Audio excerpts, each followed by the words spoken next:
હતા। ફરાર ચંદ્રેશ છત્રોલાએ પૂર્વ સાંસદને પણ નહોતા છોડ્યા। સમૂહ લગ્નના નામે ઠગાઈ કરનાર ચંદ્રેશના કાંડ સામે આવ્યા। પૂર્વ સાંસદ રમેશ ધડુક સાથે પણ છેતરપિંડી કરી હતી। દીકરીઓને કરિયાવરમાં આપવાના નામે ઠગાઈ કરી હતી। સમૂહ લગ્નનું આયોજન કર્યા બાદ ચંદ્રેશ ગયો હતો સાંસદ પાસે। પૂર્વ સાંસદ ધડુક પાસેથી 28 મિક્સર લઈ ગયો હતો। આ પહેલા પણ કરિયાવરના નામે વસ્તુઓ લઈ ગયા હતા। લગ્નના સપના દેખાડી ઠગાઈ કરનાર સામે પગલાંની માંગ ઉઠી છે। પૂર્વ સાંસદ ધડુકે કહ્યું, આવા ઠગબાજો સામે કડક પગલાં લેવા જોઈએ। પૂર્વ સાંસદે રમેશ ધડુકે લોકોને અપીલ કરી કે સમૂહ લગ્નના આયોજકોની તપાસ કરીને જ નોંધણી કરાવો।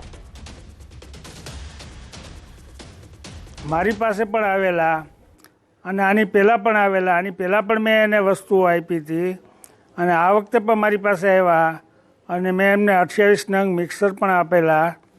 અને હર સાલ મારી પાસે તો બધા સૌરાષ્ટ્રમાંથી બધા લોકો આવતા હોય અને આવું દીકરીઓને પરણાવવાનું જ્યારે કામ આવતું હોય તો આપણે આપણાથી જે યોગ શક્તિ પ્રમાણે આપણે એને આપતા હોય યોગદાન। પણ આવું જે કૃત્ય કર્યું છે એ દુઃખની છે અને આવા લોકો ઉપર જ્યારે સમૂહ લગ્ન કરતા હોય તેવા લોકો ઉપર પરમિશન લઈ અને સમૂહ લગ્ન કરે આયોજકો કોણ છે એનો ખ્યાલ રાખવો જોઈએ। એટલે ફરીવાર આવી કોઈ ઘટના ન બને અને કોઈ પણ દીકરીઓના લગ્ન હોય અને છેલ્લી ઘડીએ આવું બનાવ બને તો એ ખૂબ દુઃખની વાત છે। વધુ એક દબોચાયો। સમૂહ લગ્નના વધુ એક આયોજકની ધરપકડ કરાઈ છે। દિલીપ ગિરધરલાલ વરસડા નામના આયોજકની ધરપકડ કરાઈ। પ્રદ્યુમન નગર પોલીસે મોડી રાત્રે આરોપીને પકડ્યો હતો। અગાઉ પોલીસે લગ્ન ઠગાઈ કેસમાં 3 આરોપી પકડ્યા હતા। પોલીસે 6 આયોજકો સામે ફરિયાદ નોંધી હતી, જેમાં દીપક હિરાણી, દિલીપ ગોહિલ અને મનીષ વિઠલાપરાની ધરપકડ કરી હતી। પ્રાથમિક પૂછપરછમાં 4 આરોપીઓનું કહેવું છે કે તેમણે પોતાનું નામ રોશન કરવા માટે આવા કાર્યક્રમ યોજતા હતા। એટલું જ નહીં, બનાવ બાદ એટલે કે સમૂહ લગ્ન બાદ 4 આરોપીઓ આખી રાત મુખ્ય સૂત્રધાર ચંદ્રેશ છત્રોલાના સંપર્કમાં હતા, જે બાદ સવારે ચંદ્રેશ છત્રોલાએ ફોન સ્વિચ ઓફ કરી દીધા। ઝડપાયેલા 4 આરોપીઓ સાચું બોલે છે કે નહીં તે ચંદ્રેશ છત્રોલા ઝડપાયા પછી ખુલાસો થશે। આમ હવે આ કેસમાં ધરપકડ કરાયેલા આરોપીઓ મુખ્ય સૂત્રધાર ચંદ્રેશથી છેડો ફાડી રહ્યા છે।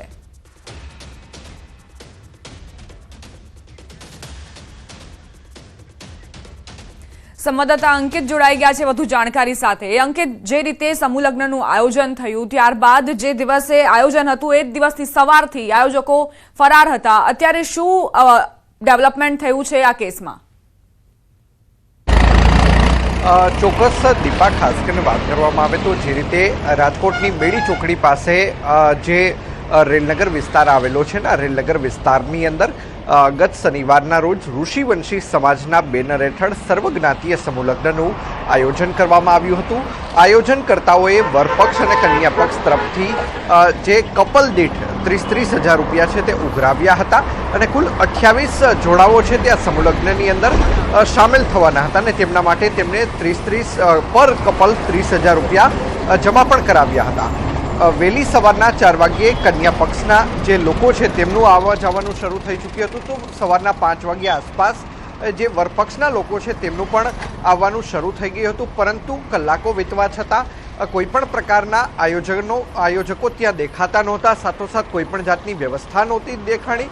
માત્ર મંડપ બાંધવામાં આવ્યો હતો, અન્ય કોઈ જ વ્યવસ્થા કરવામાં નહોતી આવી, જેના કારણે સમગ્ર મામલો છે તે મીડિયા સુધી પહોંચ્યો હતો અને ત્યારબાદ રાજકોટ શહેર પોલીસે આ જે દંપતીઓ છે એટલે કે જે લગ્ન કરવા જઈ રહ્યા હતા આવા જે કપલો છે તેમના માટે એક માવતરની ભૂમિકા છે તે રાજકોટ શહેર પોલીસ દ્વારા એક સોશિયલ પોલીસિંગનું ઉદાહરણ છે તે રાજકોટ શહેર પોલીસ દ્વારા પૂર્ણ પાડવામાં આવ્યું હતું। ગણતરીની જ કલાકોની અંદર બ્રાહ્મણોની વ્યવસ્થા પણ કરવામાં આવી હતી, સાથોસાથ ભોજનની વ્યવસ્થા કરવામાં આવી હતી। દીકરીને ખાલી હાથે ન મોકલાય તેના માટે કરિયાવર સહિતની વ્યવસ્થા છે તે પણ કરવામાં આવી હતી। સાથોસાથ વાત કરવામાં તો ગણતરીની જ કલાકોમાં પ્રદ્યુમનનગર પોલીસ સ્ટેશન ખાતે છેતરપિંડી સહિતની કલમ અંતર્ગત ચંદ્રેશ છત્રોલા કે જે મુખ્ય આરોપી છે તેમના સહિત કુલ 6 વ્યક્તિઓ વિરુદ્ધ ગુનો દાખલ કરવામાં આવ્યો હતો। ગઈકાલે 4 આરોપીઓની સત્તાવાર રીતે ધરપકડ છે તે પોલીસ દ્વારા બતાવવામાં આવી છે ને ગઈકાલે 4 આરોપીઓને ગુનાના કામે કોર્ટમાં રજૂ કરવામાં આવ્યા છે।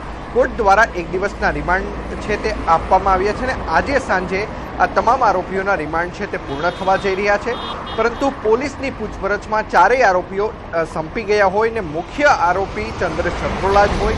તમામ જે ક્યાંથી કયા દાતાએ કેટલા રૂપિયા આપ્યા ચંદ્રેશ પાસે છે, આ તમામ બાબતો કહી રહ્યા છે. સાથોસાથ ચંદ્રેશ છત્રોલાની જો વાત કરવામાં આવે તો વર્ષ 2017થી આ વ્યક્તિ છે તે જુદા જુદા વિસ્તારની અંદર ન માત્ર રાજકોટ શહેર પરંતુ સૌરાષ્ટ્રના અનેક શહેરોની અંદર, અનેક જિલ્લાઓની અંદર, ગામડાઓની અંદર આ પ્રકારે સમૂહ લગ્ન કરતો હોય તેવી પણ પોલીસને માહિતી મળી છે. સાથોસાથ પોરબંદરના પૂર્વ સાંસદ રમેશ ધડુકે પણ અપીલ કરી છે રાજકોટ શહેર પોલીસને કે આમાં કડકમાં કડક કાર્યવાહી છે તે થવી જોઈએ.